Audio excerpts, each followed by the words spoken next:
Come Sail Away, 1977. Styx leading us off today. We don't own it, but we love to share it. Grand Illusion is the name of the album. Why did we go with Come Sail Away tonight? I feel like I'm kind of like, woozy. Maybe it's all in between. I had to restart the system today to get everything's working, kicking off, right?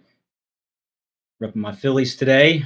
Later on, we'll be pulling down game 2. Hopefully, they get it in because of the impending rain. They said, maybe just a passing shower or something like that. So hopefully, you don't get starting.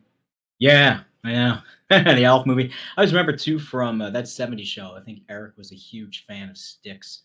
Remember, he was trying to go to one of their concerts. And fun little ditty, fun little show. Probably show you probably couldn't make in today's cancel culture world. But why did we start off with Styx? Why did we start off with Come Sail Away? Because today, October 12th, 1492, Columbus sailed the ocean blue. This is when he actually landed in the Bohemian island. And I guess renamed it San Salvador once he got everything situated, squared away there. But people always looking to cancel stuff, man. They're just always looking to cancel things. And I understand that we have more learnedness now with the history. We have a little more understanding as to, what someone did, what they didn't do. But look, when you're colonizing the world and you are expanding empires, unfortunately, there are always things that turn into collateral damage. I'm not saying it's right. I'm not saying it's wrong. I'm not saying it's indifferent. But all I'm saying is that, we all need to accept the fact that we all want to be better people. We all wish, things would do it the right way, and you'd sit around and you play kumbaya with people and you hold hands, and everybody would work their differences out. But we see it in the we see it in the Middle East. We see it in Eastern Europe with Russia and Ukraine and the Palestinians and the Israelites. I mean, like, for whatever reason, people cannot get past themselves. They can't get past, their certain ideologies. The one thing that's supposed to be cool about America is like the whole agree to disagree thing. But nowadays, that doesn't even happen anymore. You can't even agree to disagree. You can't even agree to not disagree. It's either you're right or you're wrong, and that's it. Before we go any further, quick shout out. Today is National Farmers Day. So I want to give a quick little love to all my farmers out there. And, they're the ones that kind of keep everything moving along. And, of course, they deal with all the politics and the bureaucracy and the red tape and all the BS that comes along with its supply chain. Not farmers only. No, not just farmers only. But, they what's up, Rock and Reese? How you doing? Yeah, Rock and Reese, Brian Wagner, Uncle Rico, Mickey Delaney, Mickey. Man, that was heart-wrenching watching that at bat with Alvarez. I mean, I said to myself, man, Seattle came out and they gave it to Verlander. They're going to hold on, and, they're going to take this first game and get Houston thinking about themselves, and who knows what would happen after that. But losing a game like that, man, that could be a soul crusher for Seattle. But we'll talk about all that stuff later tonight with AJ Johnson, Bleach Brothers Sports Network. That show tonight, 8 p.m. on nofilter.net. Tons of other shows also on the network. Rock and Reese is here, does the Aftermath with Captain Ron. They also have their Roundup show. Luker, play action, ads, shows. Of course, Tony Bruno, Friday, Into Night with Tony Bruno. We do Into the Nightcap following that afterwards. Burnsy's been running The Deuces Wild with Will Clark. They've been half live streaming back and forth between the games that have been going on. Might do tonight, may not do tonight. All depends on scheduling. But great time, lots of stuff blowing up on the network. Jump on, say hi, talk. All the other shows interact and mixing in. Anthony Manuel or The Move, Bill Morales Jr. He's always popping up on the shows as well. So again, great programming, great content out there. Just get on and find your little niche, find what you like. The canceling. I mean, I know like we talk about it ad nauseum, but it's kind of really ramped up in the last couple of weeks because, of course, we're moving into the full-on midterm elections. Ron and I are going to be nuts this month, and it's just, oh my gosh. Right, Reese, and that's one thing I'm looking forward to because I I know a little bit about the NBA, and I followed enough here locally, but aside from like on the national level and stuff like that, not really like my wheelhouse. So always looking to expand, my palette when it comes to sports universe. I was big, of course, back like late '80s, early '90s when you had like the Celtics and Showtime and the Bulls and the Bad Boys. But sort of after that, I think I kind of just like I lost it. I was gone when I guess that Vince Carter wave of people came in. I mean, I followed Kobe in between all that, but all those guys in between like McGrady and Shawn Marion, Matrix, Steve Nash, like I remember what he did, but didn't really pay a whole lot of attention to the NBA at that time. Man, so start off with Columbus. Started 1492. Today discovered one of the Bahamian Islands. Canceling and canceling, canceling. It's like why are we canceling? Why are we canceling? And we try to impress upon other individuals, especially from a position of authority, our beliefs and our opinions and our thoughts, and all that's fine and well. And I am big for wanting the information, wanting the full story, but you can't throw the baby out with the bathwater, right? And there's so many times that we try to rewrite history in a more colorful, accepting context, when in reality sometimes it's just not like that. And we all understand that he who wins or she who wins is the one who gets to craft the story in history. And now with the advent of all this technology, we're able to actually dig a little bit deeper, educate ourselves. But when you are selective with your canceling, when you're selective to particular partisan issues, and you do not entertain the other half of the conversation, you're just being extremely hypocritical, extremely hypocritical. Um, One thing that myself and some of the other guys in the chat, pride ourselves on is that you need, you need both sides of the story, and to just throw a blanket statement out on any one person, place, thing, you put yourself into a hole. Uh, Obviously, some things yes, some things no. But we see this with the narrative that's going on in like the Ukraine right now. Like there's a big uproar with are there certain people on the eastern side of Ukraine that just want to be part of Russia? Is it a big political scam? Do they really want to be over? Right, it comes to this and do that. Everywhere, Rico, how you doing, bro? I'm just having my tall boy. Oh, you're having your tall boy. Very nice. I No. love I love your motif is growing a little bit more. It's becoming more um, intricate. Yes. I see the little accent colors and lights, and I like that. I like that a lot. I love it. You know me. I'm a holiday whore, so the more the merrier. I'm trying to figure out what I can do outside. I needed more extension cords because Ooh. apparently I've got to blow up with like a witch upside down Oh, going nice. in the ground. I'm one of those guys that puts up inflatables, Mm-hmm. and I can't do it, and it is frustrating me. I'm telling But you, what I really came on here for, as much as I'd love to talk about my yard, I know. Yeah. um, I've I love the topic today, but I just want to take a moment to really celebrate Kyler Murray, Can we? and Can we please?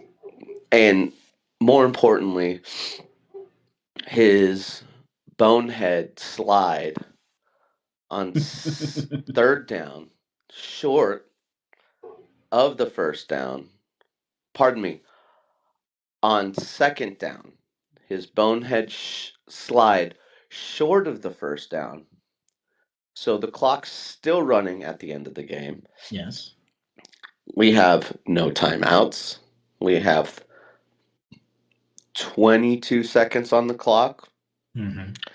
And him not knowing he didn't get the first down decides to spike the ball so that a brand new kicker can kick the field goal. Mm-hmm. to lose the game. Now, the first thing that I said when he was in the middle of that play live was, "What are you doing? Run out of bounds." Are you not always taught as a runner with no timeouts in clock management offense to run out of bounds? He literally had a chance to go out of bounds, and instead he chose to go for the first, which, fine, you get the first, it's all gravy. But he has this ability to not know where the chains are, and he's afraid of taking hits. Mhm. So he slides early every time. And what happens? We just heard what happened. We missed the field goal. Game over. Now, as much as we can bar down on Kyler, I want to give a shout out to Jalen Hurts because I said at the beginning of the year, Jalen Hurts is not the answer for the Eagles, and Gardner Minshew would be the starting quarterback. And he has made me look like a fool.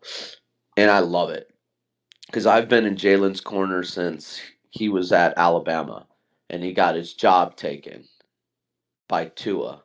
And then he came in that SEC championship game and won it for him. Like, you got to have some serious balls and moxie to do something like that.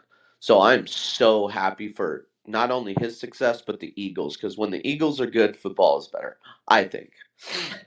Well, we all appreciate that, but yeah, um, even the football fan in me, when I saw him take off, I thought to myself, "Oh shit, he's going to get this first down. He'll get up to reset it real quick. He'll spike the ball. He'll have maybe one or two quick little throws.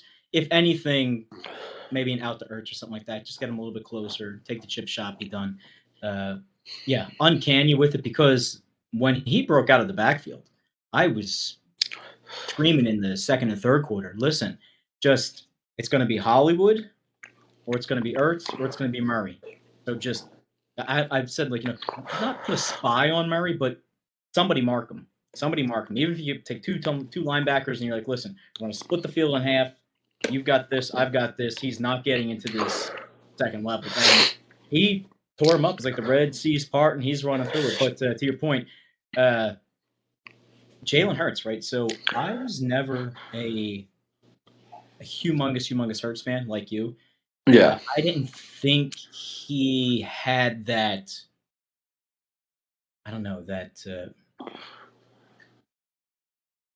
that leadership sort of thing, but Mm-hmm. man, wrong. I guess it gets hidden a lot when you're at a place like Alabama, and you have somebody like Nick Saban, and then you go to Yeah. something like Oklahoma, and you had who was out there in Oklahoma at the time, Lincoln Lincoln Riley. Riley. Lincoln Riley, right? So I mean, like, those guys are so big that you see these parts of these players and you're going. It's like, And okay, Lincoln Riley, I just want to say real quick, not to cut in, but mhm, Lincoln Riley has been the one of the worst things for NFL quarterbacks because he puts up gaudy numbers, but these kids do not come in ready to play the game.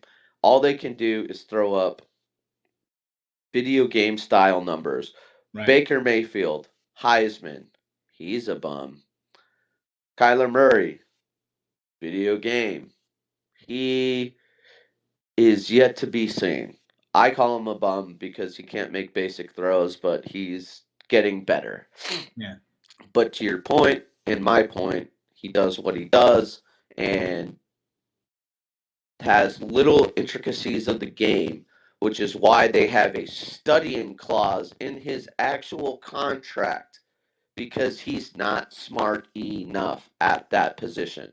In point in case, it happens. And Jalen Hurts was the next one in line. Jalen Hurts came after Kyler, and it's in. Oh, hold on. Yep. I think where Rico is going with this, and I'm gonna maybe steal his thunder a little bit about it, is you have Murray, who obviously has NFL talent. He can play in the league. You have Jalen Hurts, who's got NFL talent. He can play in the league. Um, the key thing that you honed in on is the fact that he has to study and prepare and better himself. And in today's world, we see this very clear. People who want to succeed and want to get ahead, regardless of their lot in life or their opportunity, they put the hard work in, they do the studying, they better themselves. They might have a little bit of an edge and an attitude with the way they go about it nowadays because it's 2022 and it's not 1950. That's sort of stuff that people have to become comfortable with and learn with. People used to be like, "Oh, the NFL players when they get done with the game just come out with a suit and tie on," and these guys come out now they got their drip on and their bling, Yeah. and they talk this, that, and that way. But perfect example of two similar style quarterbacks, one who is putting in the work and bettering himself, and one who is strictly relying on his talent. Because people are like, oh, well, he can't be that kind of quarterback. He doesn't have the size. Drew Brees, same stature kind of guy. Obviously, Drew Brees wasn't as fast and wasn't as athletic. Russell Wilson. But they film, study, work, reps over, not running your mouth, let you work through the talking. And just in some of the post-game interviews, and even in some of the interviews leading up, you can see the marked difference where Hurts is saying, it's about today, the preparation and the work I do today. I'm not going to talk about tomorrow. And the game's like, this is our work and what we did today. And it's all about what's happening right in front of you right now. What work can I do in my world to get myself better? And that's a person, place, people, relationship thing, right? Like, if you really want to be better, if you really want to be, your best version of you, the Gesundheit. So, oh my God. I always sneeze in threes. It's a multi, yeah. So, John Davis pointed out, allergy pills are available to purchase over the counter. Thank you for that information. He also pointed out, not his job, and in reference to Lincoln Riley, his job is to win at the college level. And that is 100% true. I'm not a hater of Lincoln Riley for the system that he has, because it works. There is no question. He gets recruits. It's fun. The kids are able to grasp the technical side of the game. Lincoln Riley he's an offensive genius. There's no doubt about that.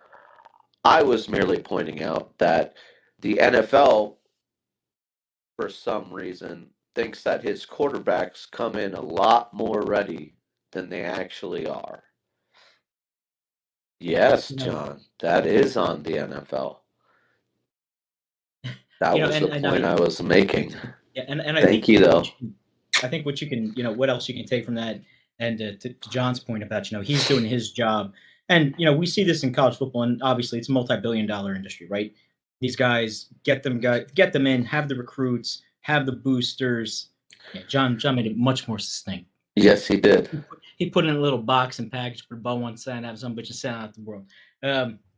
But like another coach, opposite, right? Not a lot of the talent, blue chip wise, 5-star prospects, but they're coming.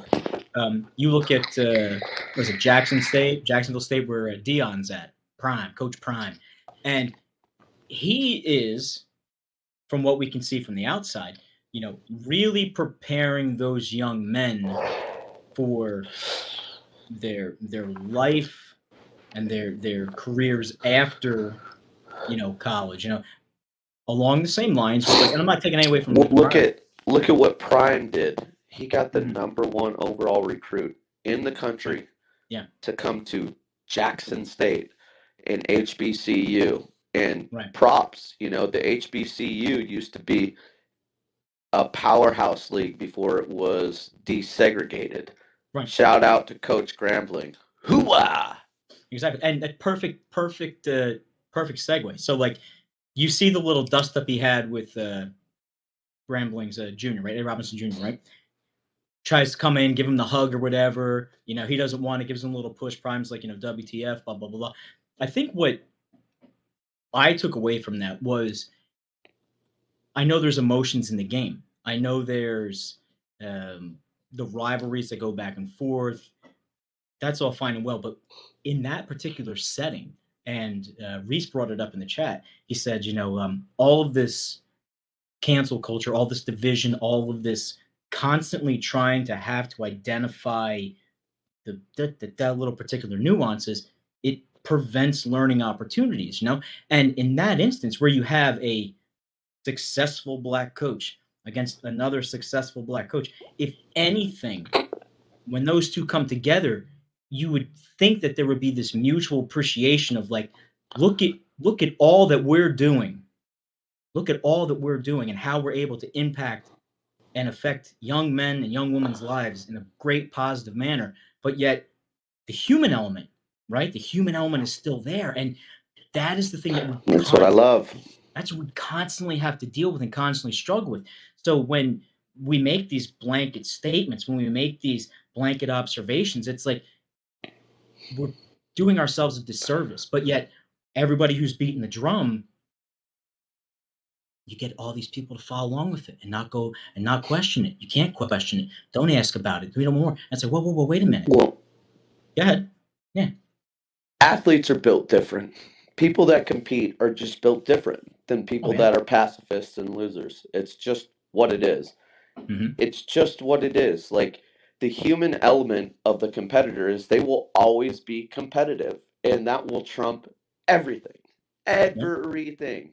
That will trump gender, that will trump sexuality, that will trump skin color. Winning is winning. And when you're a sycophant like myself, or winning, I am as competitive as they come. It doesn't matter if it's tiddlywinks, paper, rock, scissors, throwing dice, dreidel. I want to win. And yes, I have bet $50 hands of dreidel. Dreidel. I made you out of clay. Dreidel. Yeah. Go back, throwback song. Heads or tails, doesn't matter. But competitors compete. That's what they do.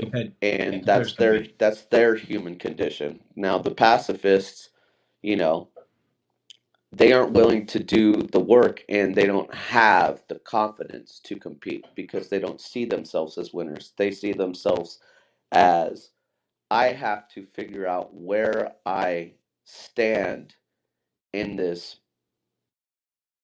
pyramid of competition and where I can thrive at a lower level because I will never be a top competitor. Now, that's from a physical aspect. Later on in life, they understand, oh, I can compete in the professional field. I can use my mind to compete and get my way to the top. And they have to develop other traits like communication skills. They have to develop the drive to be fearless, a Jobs type, working out of his garage type of thing. Do you think that because of this augmentation to the competitive nature of people who aren't necessarily in athletics, I'm talking about the competitive nature of like competing to get up every single day, put in a hard day's work, keep a roof over your head, food on the table, be a good person, blah blah blah. Because you're competing with the world, you're competing with those around you, you're competing with I look at it like this, like I'm of your mindset. I feel as if I'm always, Matthew McConaughey said in his acceptance speech, I'm always competing with myself to be a better person of myself. Some days it's good, some days it's bad, but I'm always trying to put myself against myself to be a little bit better than I was yesterday, so on and so forth. But do you think that because there's so much of this individualistic identification of whatever, gender, sex, background, likes, dislikes, blah, blah, blah, blah, blah, that you've now fallen into these little groups of like, to your point, like, I'm okay being comfortable and surviving where I'm at. And as this has evolved, people have become more and more complacent to it because they're so used to just having something handed out to them. Like, what's my drive then to even be a better person? I say this because I look at some of the things that come across the news, specifically in areas like Philadelphia, where we see young kids who should be like in the prime of figuring out who they are, honing their skills, finding their niche. And you hear about them from 9 o'clock at night till 3 in the morning, and it's all nefarious behavior. It's nothing Yeah. productive. And it's not a blanket statement because it's law and all that kind of shit, but you don't hear about the ones who are actually going and hustling. And when you do hear about those kids that are hustling, when you do hear about those kids, even amongst their own peer group, doesn't matter white, black, green, purple, rainbow, they're attacked and they are degraded for wanting to do what inherently is going to be the right thing long term. Points. Well, nothing good ever happens after 2 a.m. That's right. Fact. Nothing ever good happens. In scripture it says the meek will inherit the earth, but until that day comes, the meek will never inherit the earth because you have to have a drive. You can't be meek. Now, in the context of the Bible, I believe they're talking more about good people. Sure. Good people will inherit. I'm talking character. from a point of drive. Right. People with meek drives will never inherit the earth. Right. Life is full of competition. Period. That's all this is. And don't you think that there has been a conditioning of meekness that has now really become prevalent in Western civilization? 100%. But I also know this, that history proves strong men prevail. It's just what it is. Some of us are out here doing our sets, getting strong, doing what we need to. So when it comes time, those people will be ready. And those people will reassume society and be the leaders. Period. Right. It's when leaders that have had to fight to get to their top start getting that money, that fame, that power, and they get fat, lazy, and complacent. Right. And then we are in the system where, yeah, they do want to soften society so they're easier to handle. Less competitive drive means more of a willingness to accept the circumstances. And some of us, most of us, are unwilling to accept those circumstances. Now, you don't hear it. Most of the stuff we see online is with kids. Like, it's just what it is. Kids are stupid. They've always been stupid. We're in a different age of stupidity because of social media, and we're seeing it on a massive scale. And it's like a virus. It goes from one to the other, to the other, to the other.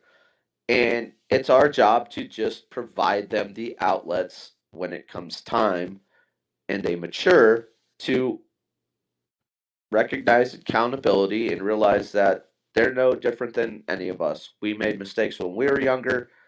They are falling in line with a long and illustrious career of stupid kids.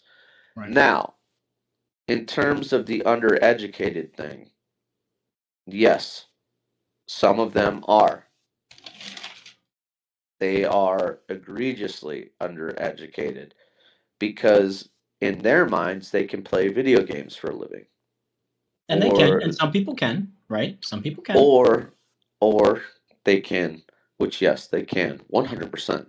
Esports, if I had money, I would have bet on that train 5 years ago.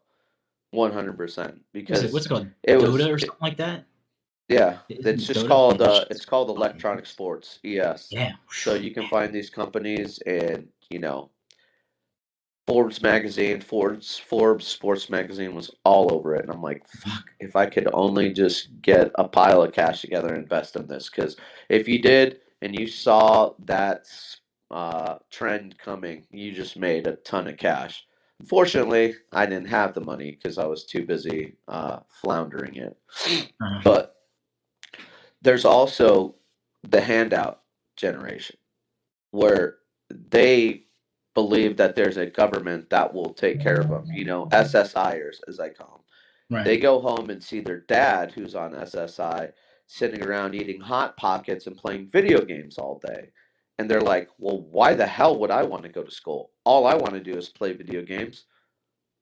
So, what is school going to do for me when I can just get to my dad's age, claim SSI, and live at the bottom? Mhm. And, you know, you can try to educate kids on drive, but Right. they have to do it themselves. Like, it's just that simple. And that's why I think that intramural sports is one of the most important things for a young person.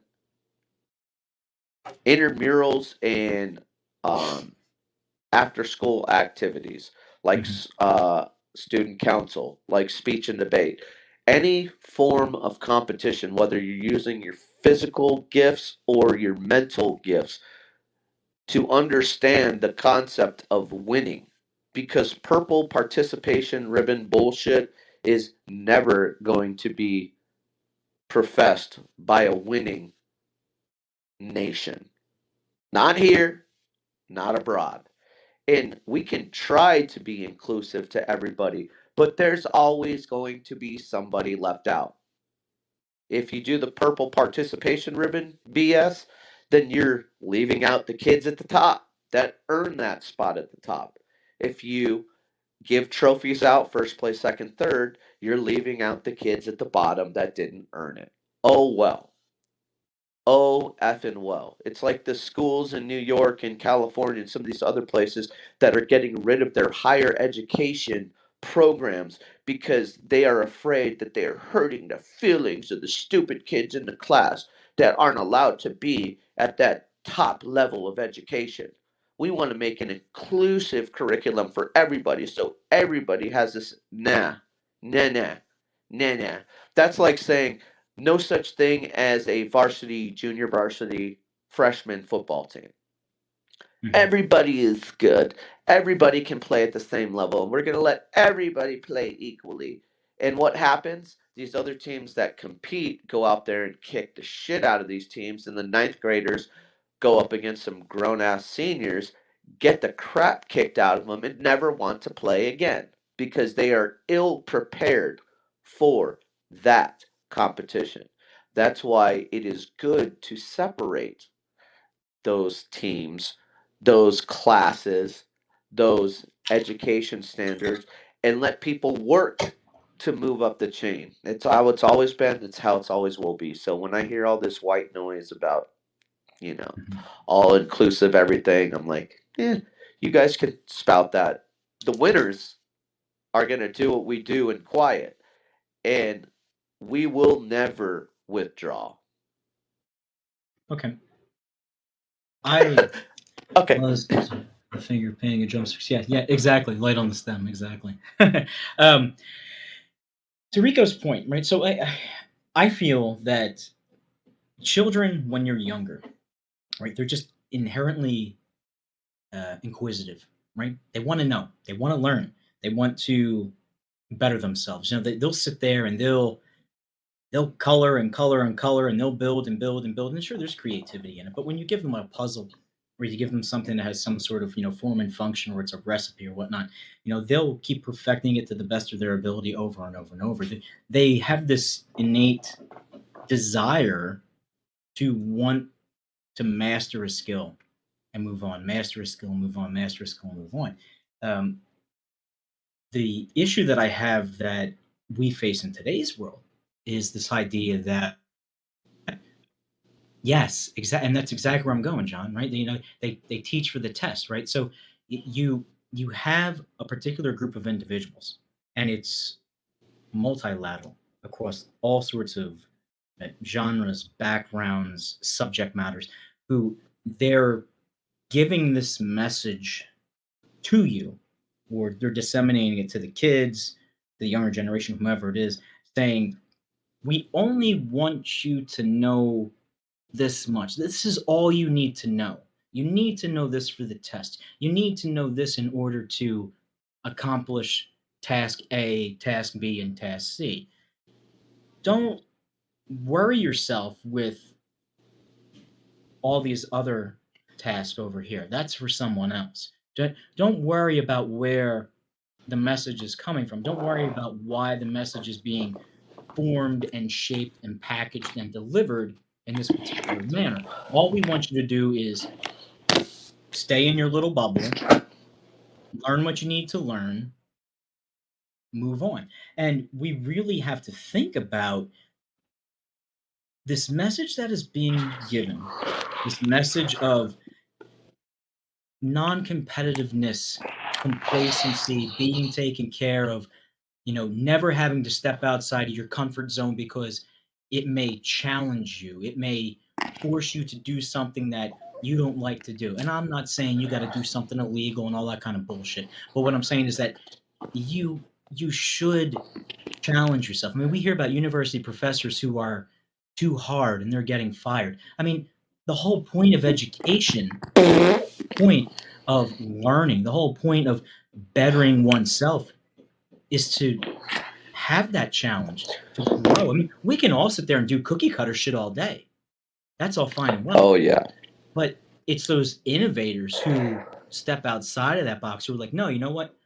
Let's go ahead and let's figure this out. Let's work this. Let's rethink it a certain way. But the message that is being coming down more so than not is, listen, you just go ahead and do you.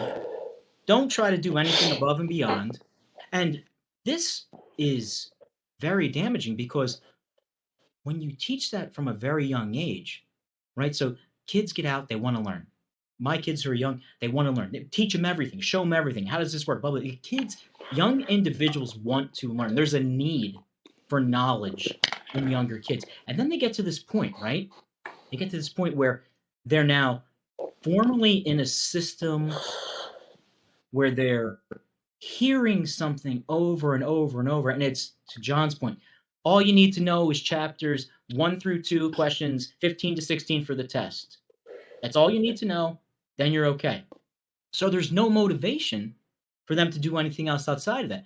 And then to Rico's point, why, as a child, would I want to challenge myself? Because there's 3 types of people, right? And it's all about this purple participation trophies, right? It's like you've got the helpers who they do a couple things here and there, but they're not overly involved, right? It's like they're the guy that brings you like the water. They're the ones that, they set the table up or kind of thing. And that's it. That's all they want to do. Then you have the people who were like, oh, I was there. I saw it all go down. I was there. I was involved. Yeah, I was there. And then you have the actual doers, right? And the doers and the hustlers, they very rarely speak up. Because in their mind, why am I going to waste my time speaking up about doing something that I'm committed to? I want to do it. I'm just going to get out. I'm going to hustle. It's not going to change what I'm doing. Where we have a big, big issue in this subject matter is that the people who are saying, oh, I was there, they're being acknowledged and listened to and congratulated and given more acknowledgement than the actual people putting in the work. Why is this? Because we have shifted our mentality of a society to where we really don't care how you get there. We really don't care when you show up. We just care that you were on the backside and made a splash, or you were visible in the picture. And it just further reiterates this message of just like, hey, you know what? Just show up. You don't got to do anything. Just show up, right? We really see it played out in a lot of the athletic competition. These guys work just hard enough. They're not going to get fired. They show up. They do their thing. They don't want to really improve their craft. They don't want to go above and beyond what they need to do. Yeah, So, exactly. Yeah, exactly. You said a word that I used yesterday with my boys on the field. Comfort. I told them my job is to break your comfort zone. Right. My job is to break your comfortability on the field. Because if you only stay where it is comfortable, how are you going to get better. You are going to fail. Like right now, I'm playing new snappers because one of our kids was ineligible and he's going to miss the next game. Mm-hmm. And I've got two kids doing it, and they're good about 60% of the time. But every so often, they fail. And then they fail and they fail. And I told them, look, you guys are going to fail. It's okay. Shake it off. We're here to get better. How are you supposed to know your potential if you only stay where it is comfortable? My job is to set your new comfort levels. Prove to yourselves that you can get up here instead of stay here.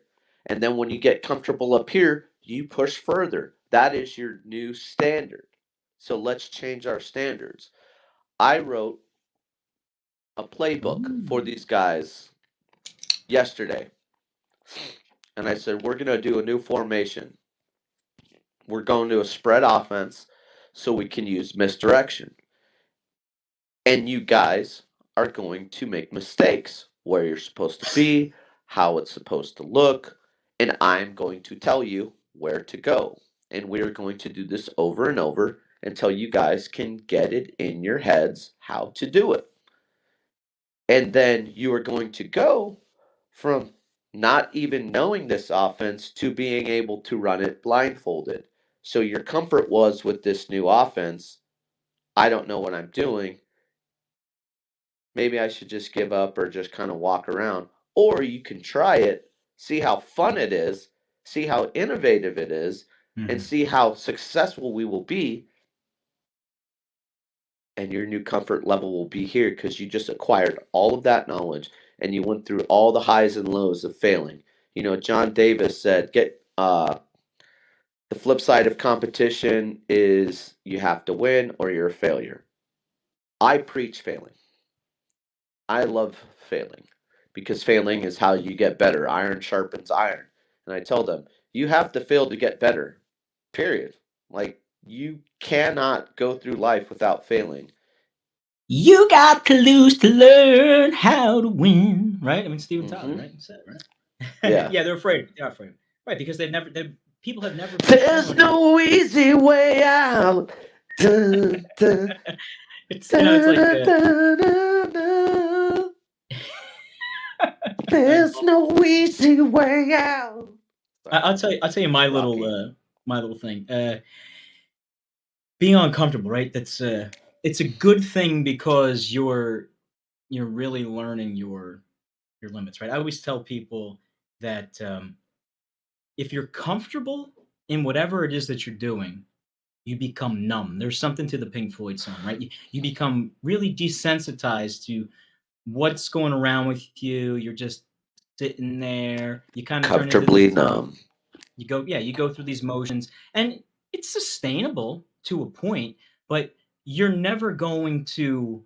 And I'm not all about big, whatever, but like you're never going to punch through that ceiling, right? You're never going to really get to a point where you're set, right? So I always sit there and preach that you should be industriously content, right? You should be working hard. You should be putting the time in to your mind, body, soul, relationship, people, places, and things, and your world to be content with where you're at. And if you're not content with where you're at, keep working hard until you get to that point, right? I mean, it's Hmm. always evolving, it's always changing. I'm not saying there's not going to be points where you have lulls. There's always lulls. There's always points where you got to regroup. Life happens, but getting back And to sometimes they're going to have to do it themselves, but sure. for situations like mine, where it's my job to get them to break through that. You know, parents the same way. It's a parent's job to get their kids to believe in themselves. And we could go Hmm. on a week's worth of shows about parenting. That is a whole other issue, and it's the whole problem with kids being BFQs, which is code Hmm. for butt fucking quitters. Yep. Um, but for instance, so here's one of the plays. I call it the Willie Special. But if you can see, I have written out every single thing that every player is supposed to do. And I have it color coded. This is just a dry copy. So I color coded, highlighted in green where the play needs to go, target play. In red, where the fake's going. In blue, where the line's blocking, where the shifts are happening, where motion is happening. And then I identify what each player is going to do. I identify what the line is supposed to do, etc., etc. So I give them the tools, print all these out. I had these literally on the field with them, and I said, "You read, follow through the plays." Not One-Eyed Willie. No, shout out to Goonies. And it's that attention to detail from people who want to preach, teach, instruct, parent, to give them the best tools to achieve breaking through those comfort levels. Yeah. And I want to bring that message back to the beginning of the conversation when we talk about, you know, the canceling and prevent learning, because we always have this conversation. The big message that we always hear is about, opportunity, opportunity, opportunity, and there is definite instances where particular settings and environments have a greater hurdle. Caveat, it still always comes back to the individuals and what's going on up here. Because if you want to work hard, if you want to break out and really move on to that next level, you're going to put in that discipline. You're going to build discipline. You're going to build the hard work. And now that's not saying that it's going to be harder or easier, or it's just going to happen overnight. But when I really think about reconstructing and rewiring, people when it comes to like the fundamental basic way of them thinking and going about things, is that you've got to have an environment in which that works, right? But in order to have that environment in which it works, everyone has to be willing to foster that environment. So here's a question for you. Right. As the leader, how do you inspire work ethic and a common goal when you don't have immediate success? How do you convince them that the extra effort that they're now putting in is going to lead somewhere if they don't see something tangible right off the bat? I always see this one clip from it's a Ricky Gervais show that he's got on either Netflix or one of those things. And it was like the second season. He's sitting down on a bench with a little old lady. I think I might have mentioned it before in the program, but she said, "We have got to get back to the point," and she says where men who plant trees know that they will never be able to fully enjoy the shade and the fruits of those trees, and know that in that effort, it was a just and noble cause and duty. And it's like, yeah, like it gives you goosebumps. Wow. It's like we need to again have this renaissance of like this generation. We ran the party, right, man? We had the party. We did the after party. We're eating breakfast at the Waffle House. Now it's time to be like, you know what? It's going to be a pain in the ass and a bitch for me, and my kids are going to bear a little bit more of that burden, obviously just for age. But hopefully when their children come along, and definitely when their grandchildren come along, hopefully that's set back to this standard of what we're working for, what we're accomplishing. And that takes a whole change of an entire community, an entire society. And that's rough, man. That's rough because people are happy being comfortably numb. They're happy being complacent. They're happy with, I'm only going to compete what I need to do in order to have my needs met, and that's it. And the problem is we've built this system that perpetuates it and sustains it. And then we bitch about it, right? Why isn't it cleaned up? Why isn't it nice? Why isn't it? Well, dude, you built a system and you're letting it run. You know what I mean? But People don't want to lose money. People don't want to lose investments. People don't want to, lose their bottom line. And then you have other people on the other side saying, look, man, we've been doing it hard work, busting our ass all this time. I mean, there's so many people in the poorest areas of this country that are probably the most hardworking, the most industrious, and they're just trying to survive and trying to get by and trying to get by. And they're like, why can't everybody see this? That we all need to get, like, as a group, collectively rewiring. Look, man, you're not going to see it all the time, right? It's you're not you know it's not like the old cooking shows where it's like, we're built in a casserole, blah blah blah blah blah. I'm like, oh, the magic of TV and the casserole is done. No, that shit's got to bake, man. It's got Yeah, to, it's got to society's got to bake. bake. It's got to bake. I've been fortunate because specifically with coaching and students, their grades have increased. Some of them are starting to be proud of getting high grades. When I started printing out their progress reports and forcing them to get signatures from their parents, because it starts at the home, and the parents are, some of them are just not available. They just are not parents to these kids. So I have to step in as an pseudo father figure to hold Mm-hmm. them accountable. And I got blessed to have a bunch of kids that were hungry for a man that they could trust and believe in that would take them somewhere. And last week, we got our first win in 5 years. These kids have played football for 5 seasons and Wow.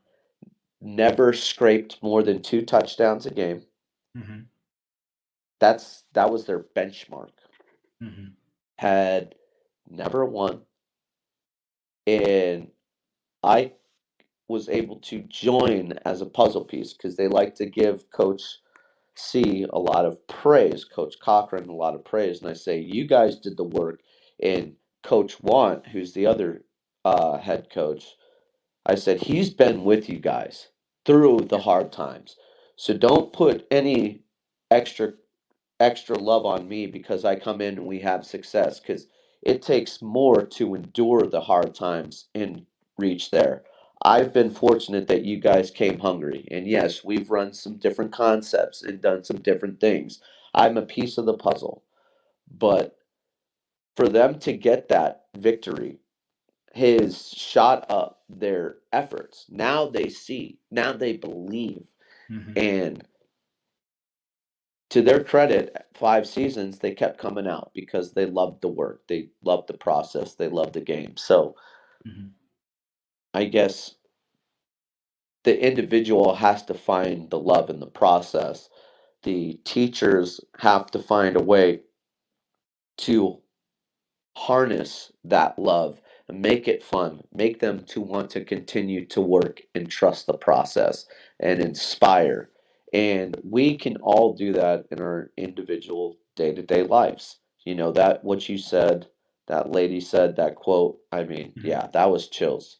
That Yeah. is profound. And it's you hammered on something very important with the young people you've been able to, influence in a positive way. Um, they and I think when you begin to talk about uh,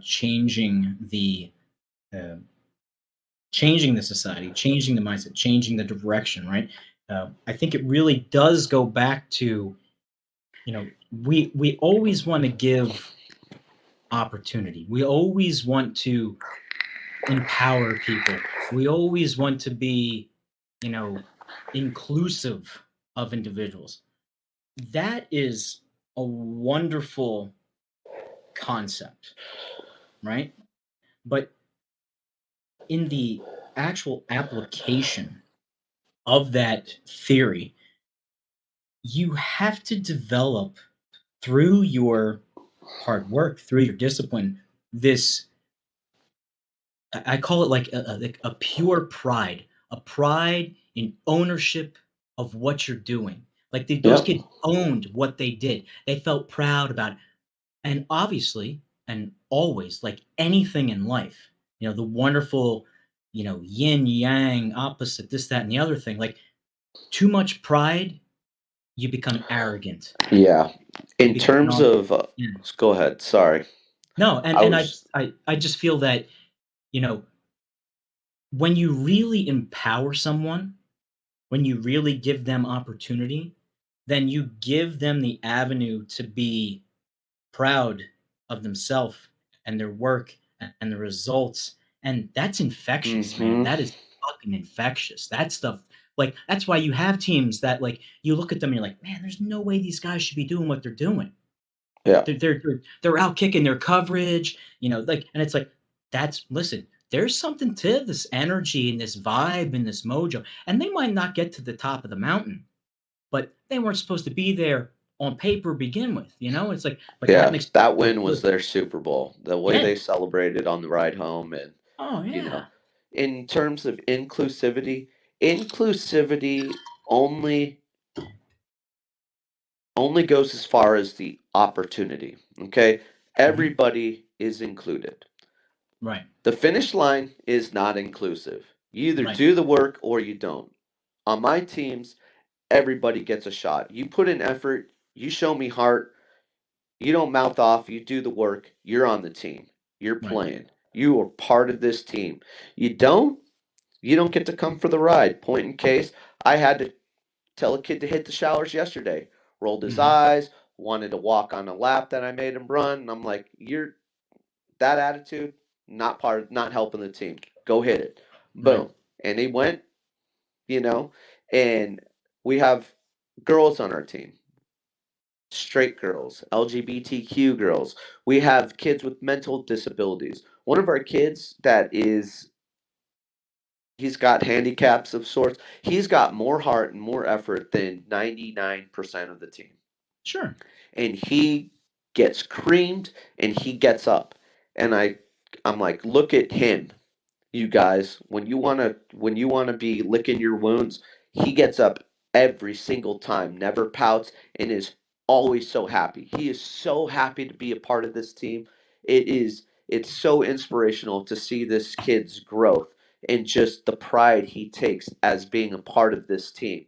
His grades have gone up because he has new standards. His play has gone up. And I just encourage, encourage, encourage. I don't yell at him when he's missing balls. There's some guys that I yell at when they miss balls because they have the ability to catch balls and it's a concentration thing. For him, I set standards a little different. Each individual is different. Some get coached better when they get barked at, some of them need a shoulder around. They're, and it's the same in the classroom. Some of them need that attention to detail. Some of them just need somebody to do that, to show the effort and hold them accountable. And it's Hmm. the same when we get into adulthood. It's no different. We just hold people accountable in different ways. And the only thing that's different is the adults that are learning themselves. Because adults are so much less willing to receive counsel, instruction from people that may be smarter than them because adults are prideful. We have egos. We think we know everything because we've been through it. And it's not the case. It's just not the case. We can And always learn from somebody. right, and that's where I get back to the message, right? And you get back to that message of, like, you know, if you're constantly told, you're getting the raw end of the deal, you start to develop and think one way. If you're constantly told, you're the greatest thing since sliced bread, you start to think one way. And that's why it's so important that the message that comes down the line, that we constantly get thrown in our face by all of these different mediums, Yeah. like, you have to really be able to weed through it and find, yeah, the self-esteem movement, yeah, and find, like, hey, this might apply to me and that might not apply to me, but it's not going to make me, you know it's not going to define me, Yeah, right? I warn them about social media. I'm like, it's gonna make you hate yourself. Like that's all Sure. social media is you look at other people with other things, pretending Mhm. to have other things.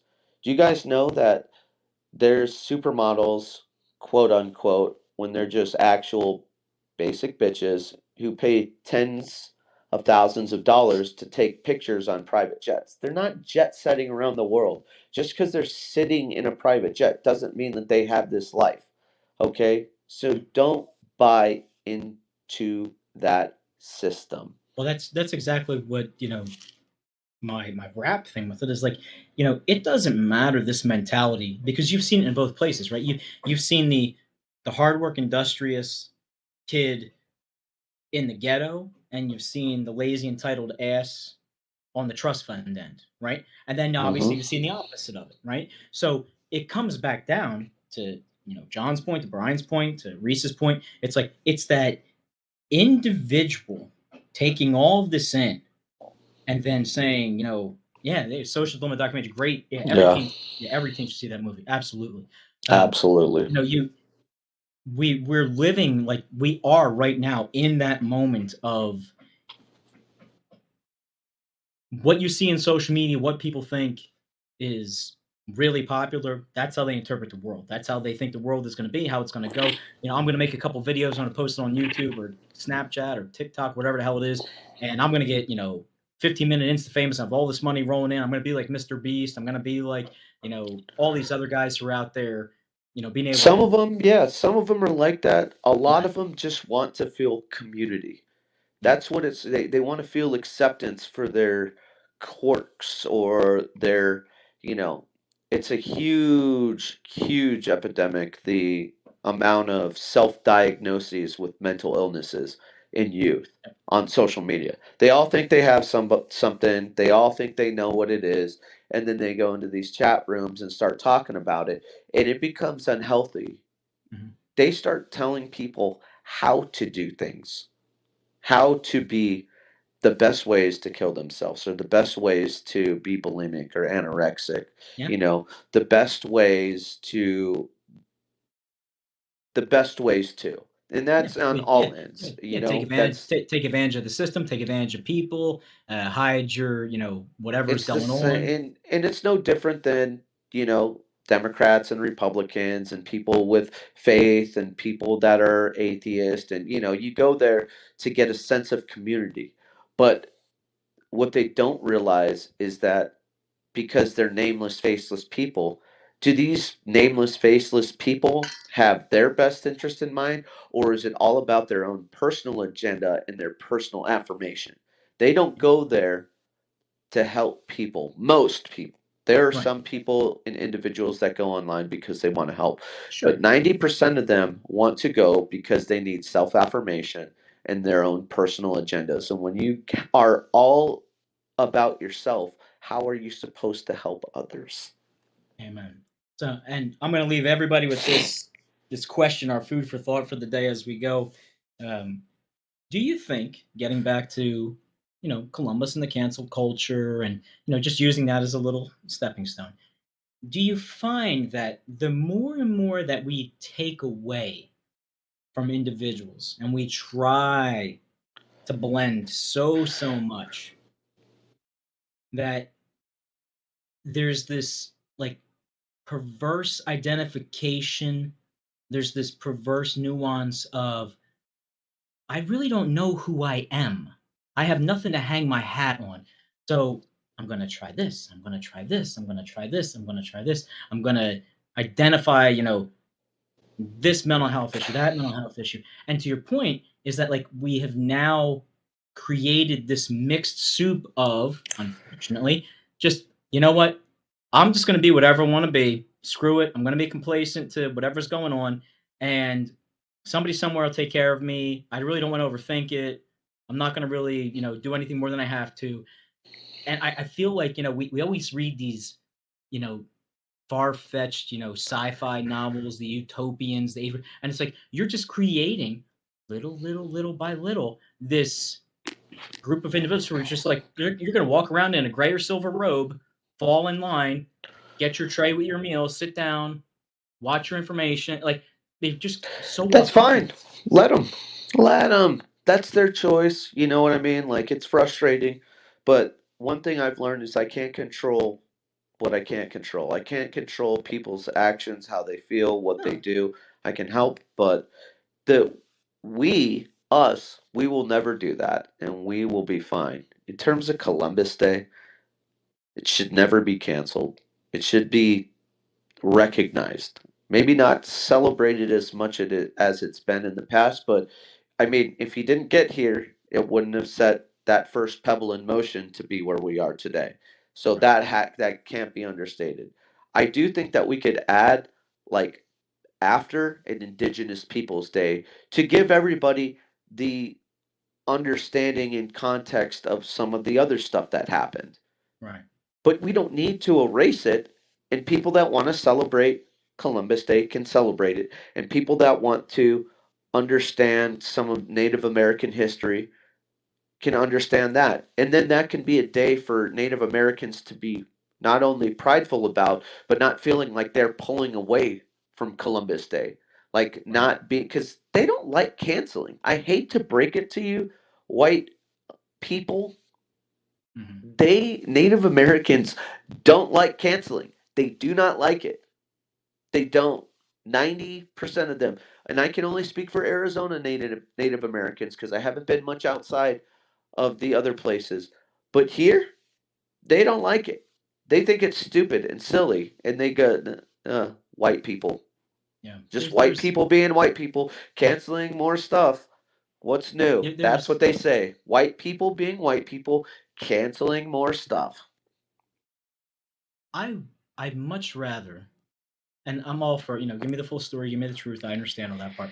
But to your commentary, I would much rather have these holidays of celebration and recognition than to have the opposite, where it's like, oh well, we no longer have, in the South, like, Lee Grant Jackson Day or Lee whatever, they no longer have, a Robert E. Lee Day or something like that. Well, Civil War, talk about slavery. He was the general for. I mean, like all these connotations. Do I feel like you need to rip down statues about it? I don't think you No. should. I don't think you should take away from your history.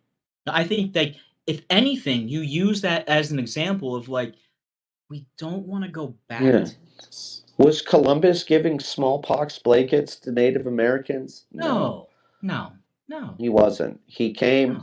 he was trying to find this shorter route to Silk Road in China, and he stumbled on to the most fertile land in on Earth, the Hmm. Americas. Like it's what it is. That's why America is America. Yeah, And that's why South America is South America, because it is the most fertile lands and fertile part of the world yeah, that this planet has yeah. I think. in capacity. Yeah, So if he never discovered that, yeah. modern civilization would have never moved forward.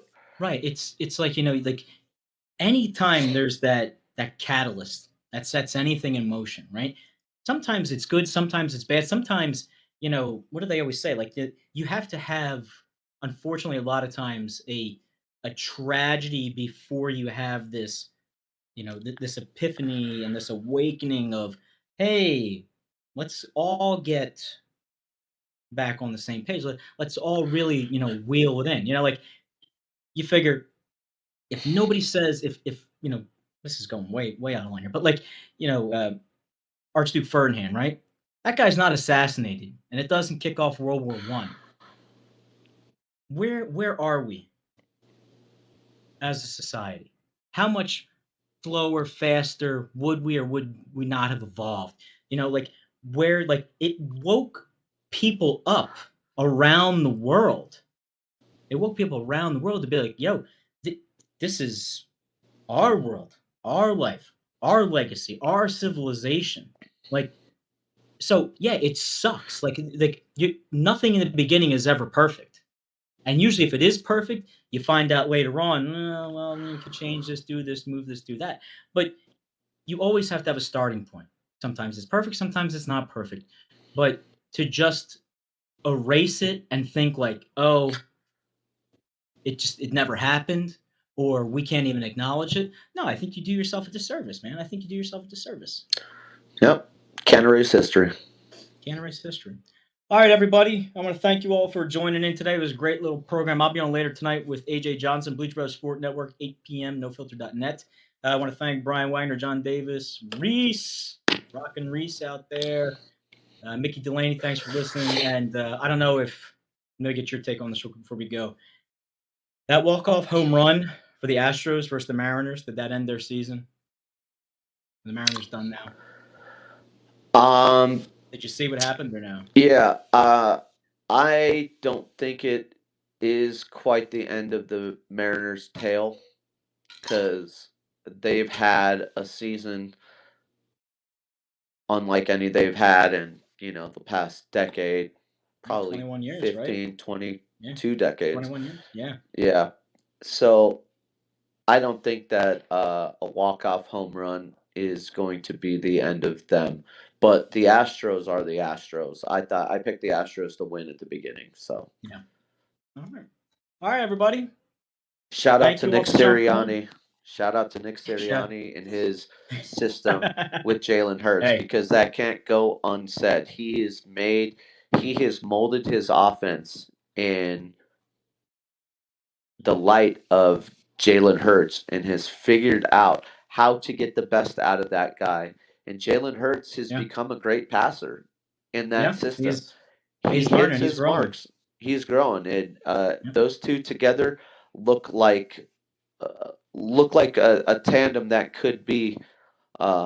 It's better than what Lamar Jackson has in Baltimore. They have that run heavy Lamar style offense. It Definitely. looks like a combination of Keep going a the second. Bills. You're good. A combination of Brian Dable's Bills offense and John Harbaugh's run heavy offense. So I think Nick Sirianni has done a great job with Jalen Hurts, and Eagles are the only undefeated team in the NFL, and if you claim that you predicted that at the beginning of the season, I'll show you a liar because I certainly didn't.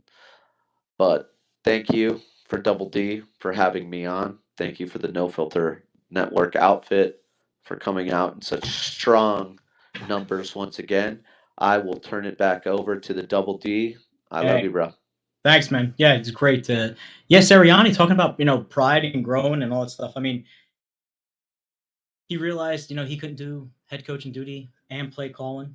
Finally got himself a decent play caller, offense coordinator. They're all growing together, all moving. But it's recognizing, we all have limits. We all have plateaus that we get to. And we got to put in the work. We got to be able to recognize what we do well, what we can work on, what we can improve on.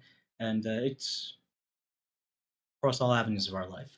Love having the conversations with you guys. Love everybody jumping on. And man, it's too big of a world, too many opportunities, too many really good people out there for this thing just to be, thrown away the way that we're throwing it away. And, America is the greatest last frontier, right? Don Henley, Glenn Fry, Eagles, we've got to make it here. So let's do it. All right, everybody. We'll talk to you later. Go Phils. We get the game in and see you then.